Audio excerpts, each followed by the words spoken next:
लेकिन एक सेकंड, ये क्या है? अभी मजा आएगा ना भिड़ो। भैया खाना कैसा बना? दीदी एक नंबर दीदी। और कुछ ले गया? नहीं दीदी। बहू ये कौन है?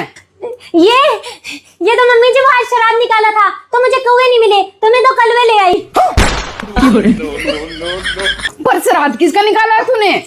मम्मी जी आपका।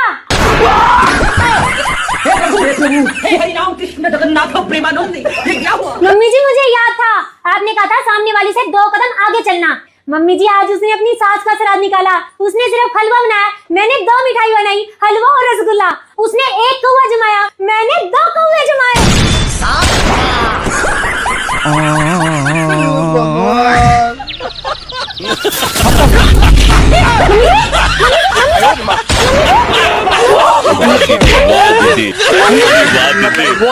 दीदी